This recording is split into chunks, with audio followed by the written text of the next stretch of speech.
Imagine landing a job with a 10 lakh rupee salary. You expect a certain lifestyle, but when the first payday hits, you check your bank account and realize 2 lakhs have completely vanished. That missing money is your income tax. It's the mandatory contribution you pay to the government to build roads, equip the military, and run public services. Look at this waterfall chart.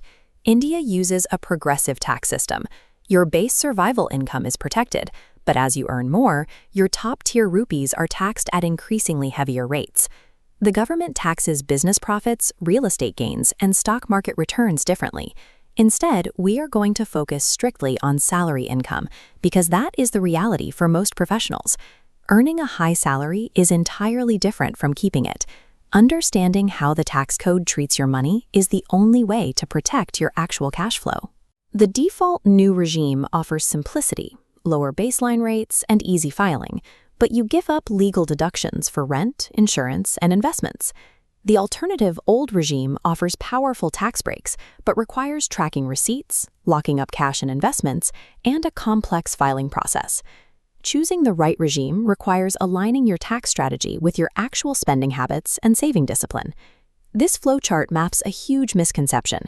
You don't pay tax on gross salary. You pay on taxable income, what remains after eligible deductions. Every employee gets a 50,000 rupee standard deduction.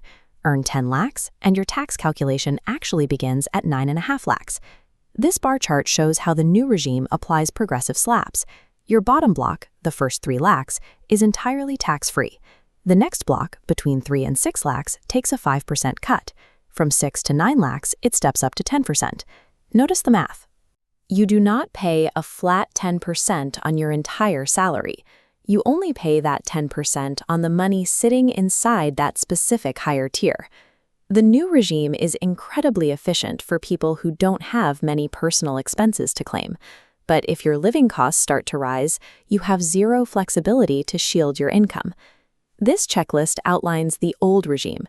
The baseline tax rates here are significantly higher. To beat the new regime, you must actively check these boxes and utilize major deduction levers. The heaviest lever is Section 80C.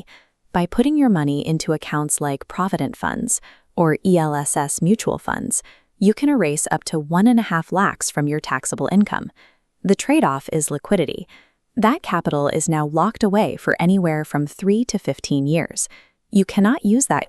If you are a renter, you can claim a substantial portion of your rent to drastically reduce your taxable base. But HRA requires strict compliance. You must have a legally valid lease, a digital trail of rent payments, and your landlord's PAN card. Finally, Section 80D lets you deduct between 25 and 50,000 rupees for health insurance. The cost here is the annual premium you must pay out of pocket. It's a sunk cost deployed purely for risk protection, not wealth generation. Deductions do not equal free money. You are intentionally spending or locking up your current cash to avoid a future tax penalty. This decision tree reveals your optimal choice. Ask yourself, do you pay significant rent and invest 1.5 lakhs every single year? If you prefer keeping cash liquid rather than locking it into forced investments, take path A. The new regime wins here. It maximizes your daily take-home pay. Your monthly cash flow stays high, leaving it entirely up to your own personal discipline to build wealth. If you are a disciplined saver who pays heavy rent and organically maxes out your Provident Fund or mutual funds anyway, take path B. The old regime wins for you. It optimizes long-term wealth building and aggressively shelters your income, even if it leaves you with slightly less liquid cash at the end of the month. There is no universal best formula. The right tax regime is simply the one that perfectly mirrors your current spending reality and investment habits. Actually filing your taxes is straightforward. Most salaried employees just log into the government portal and fill out a single digital form known as ITR-1 Sahaj. But people try to cheat the system by submitting fake rent receipts for HRA. The tax department cross-references digital payments. Faking a receipt immediately triggers an automated legal notice. Another major error is missing the filing deadline. Filing late guarantees financial penalties and compounds the amount of interest you owe on any outstanding tax. Now that you know the mechanics of the system, you need to know exactly where to deploy your capital.